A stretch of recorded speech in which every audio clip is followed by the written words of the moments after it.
Les chiffres sont stupéfiants. En 2025, un phénomène de proportion massive redessine discrètement la carte économique mondiale. Nous ne parlons pas de biens ou de services, mais de personnes. Plus précisément, de personnes très riches. On estime que 142 000 millionnaires font leurs valises, liquident leurs actifs et quittent définitivement leur pays d'origine. Ce n'est pas un lent filet, c'est un véritable flot de capitaux et de talents en mouvement. Ce chiffre représente la plus grande migration d'individus à valeur nette, élevée jamais enregistrée en une seule année. C'est une révolution silencieuse qui se déroule dans des jets privés et des transferts bancaires discrets, mais son impact est profondément public. Qu'est-ce qui motive cet exode sans précédent ? Il ne s'agit pas seulement de l'histoire de riches qui s'enrichissent dans un nouvel endroit.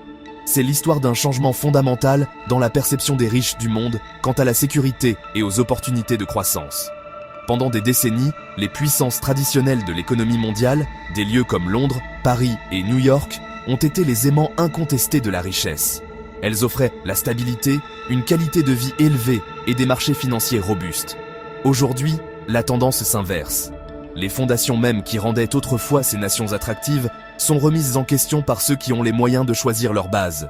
Ce départ en masse est un signal puissant, un vote de défiance envers la direction économique et politique de leur pays d'origine. L'ampleur de cette migration est difficile à appréhender. Imaginez la population entière d'une petite ville où chaque foyer vaut au moins $1 million, déménageant soudainement à travers le globe. Les implications sont vastes. Ce ne sont pas seulement des individus, ce sont des entrepreneurs, des investisseurs et d'importants contribuables. Quand ils partent, ils emportent avec eux leurs richesses, leurs futurs investissements et leurs contributions fiscales. Il ne s'agit pas d'un simple changement d'adresse.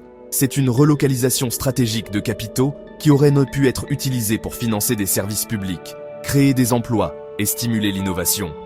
Au lieu de cela, ils s'écoulent ailleurs, créant un vide dans les économies laissées pour compte. Le phénomène est mondial, mais son épicentre est clairement situé dans le monde développé, en particulier en Europe.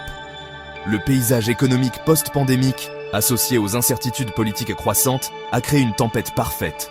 Les millionnaires sont souvent les canaris dans la mine pour les tendances économiques. Leur mobilité leur confère un avantage unique. Ils peuvent réagir rapidement aux risques perçus, qu'il s'agisse d'un impôt sur la fortune imminent, d'une instabilité politique ou d'un climat général anti-business. Leur décision de partir est un avertissement sévère sur la santé sous-jacente des économies qu'ils abandonnent, un symptôme de problèmes structurels plus profonds qui finiront par affecter tout le monde. Concentrons-nous sur l'Europe, où l'hémorragie est la plus grave. Le Royaume-Uni, autrefois capitale financière incontestée du continent, connaît désormais la plus grande perte nette de millionnaires au niveau mondial. Plus de 10 000 individus à valeur nette élevée devraient quitter le Royaume-Uni rien qu'en 2025. Les effets persistants du Brexit, combinés aux troubles politiques et aux changements de politique fiscale, ont terni l'attrait de Londres. La City, autrefois un phare pour la finance mondiale, est désormais perçue par beaucoup comme un lieu d'incertitude. La promesse d'une Grande-Bretagne mondiale post-Brexit ne s'est pas concrétisée pour les super riches, qui voient désormais des perspectives plus stables et attrayantes ailleurs. La France n'est pas loin derrière dans ce triste classement. Le pays a une longue et compliquée histoire avec ses citoyens les plus riches, et 2025 ne fait pas exception. Nous assistons à une accélération significative des départs. Le débat autour des impôts sur la fortune est un thème récurrent dans la politique française, créant un climat d'instabilité fiscale. Les entrepreneurs et les investisseurs recherchent la prévisibilité. Lorsque les règles du jeu peuvent changer radicalement d'une élection à l'autre, il devient difficile de planifier à long terme. Cette menace constante d'une fiscalité plus élevée, associée à ce que beaucoup perçoivent comme un environnement réglementaire pesant, pousse les millionnaires français à chercher des cieux plus cléments. Qu'est-ce que cela signifie concrètement ? Cela signifie que les fondateurs de start-up technologiques à succès, les investisseurs chevronnés et les dirigeants d'entreprises familiales font un choix économique rationnel. Ils observent le discours politique en France et au Royaume-Uni et y voient des sons des risques. Ils entendent parler de super-taxes et de pression fiscale accrue, et ils agissent pour protéger leurs actifs. Il ne s'agit pas d'un manque de patriotisme, c'est une décision commerciale pragmatique. Le climat politique dans ces pays est de plus en plus perçu comme hostile à la création de richesses, et ceux qui ont réussi votent avec leurs pieds, emportant leur capital et leurs futurs projets avec eux. La perte n'est pas seulement financière, c'est aussi une fuite des cerveaux. Ces millionnaires migrants sont souvent des individus hautement qualifiés et innovants. Ce sont eux qui créent des entreprises, financent la recherche et créent des emplois bien rémunérés. Quand ils partent, le pays perd non seulement leurs recettes fiscales, mais aussi leur dynamisme et leur esprit d'entreprise. Pour la France et le Royaume-Uni, deux nations avec une fière histoire d'innovation et de leadership économique, cet exode représente un coup sérieux. C'est un signe clair que les politiques en place ne parviennent pas à retenir les personnes mêmes qui peuvent le plus contribuer à leur future prospérité économique. C'est une crise silencieuse, mais une crise néanmoins. Alors, où vont ces 142 000 millionnaires? Les destinations de choix ne sont pas aléatoires. Ce sont des pays qui ont activement déroulé le tapis rouge pour l'élite mondiale. En tête de liste figurent les Émirats arabes unis, en particulier Dubaï, qui s'est positionné comme le premier refuge mondial pour les riches. Avec un impôt sur le revenu nul, un mode de vie sûr et luxueux, et un gouvernement résolument pro-business, les Émirats arabes unis offrent un package attrayant. C'est une juridiction construite sur les principes de stabilité, de sécurité et de discrétion financière, exactement ce que recherchent les millionnaires en partance. C'est devenu la nouvelle Suisse, mais avec plus de soleil. Une autre destination majeure est les États-Unis. Malgré son propre système fiscal complexe, les États-Unis continuent d'attirer un nombre significatif de millionnaires, en particulier dans les secteurs de la technologie et de la finance. L'attrait de la Silicon Valley et de Wall Street reste puissant. Les États-Unis offrent un écosystème inégalé pour l'innovation et les marchés de capitaux. Pour de nombreux entrepreneurs, l'accès au capital risque américain et la profondeur de son marché de consommation sont tout simplement irrésistibles. C'est un témoignage du dynamisme économique durable du pays et de sa réputation en tant que lieu où les individus ambitieux peuvent atteindre un immense succès, même si le fisc finira par prélever une part considérable. Le phénomène des visas dorés et des passeports dorés joue un rôle crucial dans cette migration mondiale. Des pays comme l'Italie, le Portugal et la Grèce ont conçu des programmes spécifiques pour attirer les capitaux étrangers. En investissant un certain montant dans l'immobilier ou les entreprises locales, les individus fortunés peuvent obtenir la résidence et parfois même la citoyenneté au sein de l'Union européenne. Ces programmes offrent un scénario gagnant-gagnant. Le pays hôte reçoit une injection de capitaux étrangers dont il a tant besoin, tandis que le millionnaire prend pied dans un bloc politique stable, avec la liberté de mouvement et un plan B pour sa famille. C'est une approche transactionnelle de la citoyenneté, et elle est en plein essor.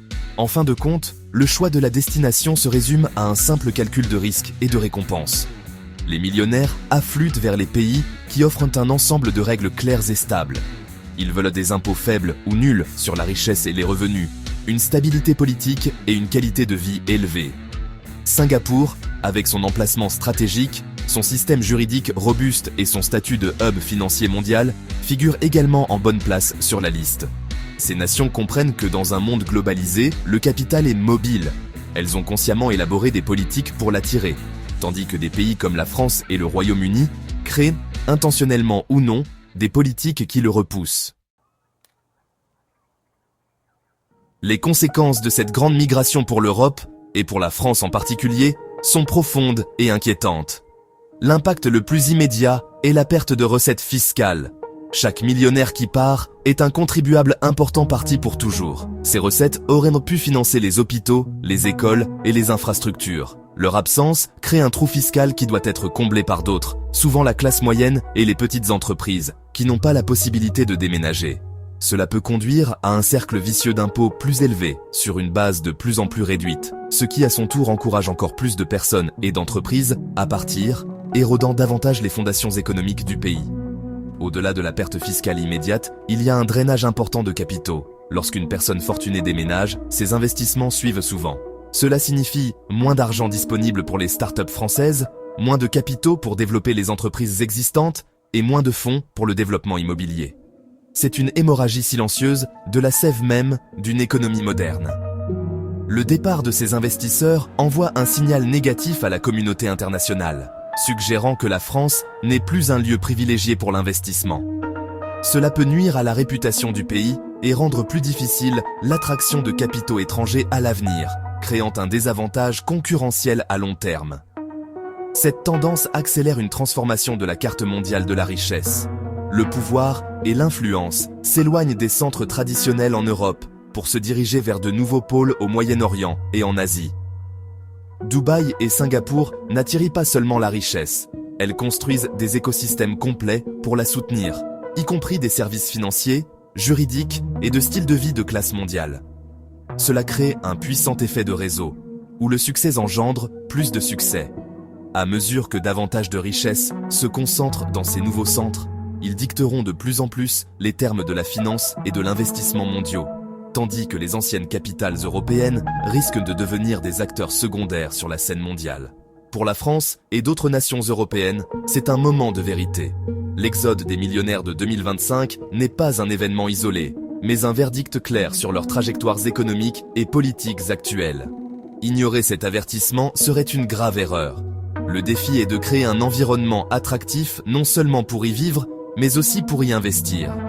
Cela exige une stabilité politique, une prévisibilité fiscale et une reconnaissance sincère du rôle que jouent là les entrepreneurs et les investisseurs dans la création de prospérité pour tous.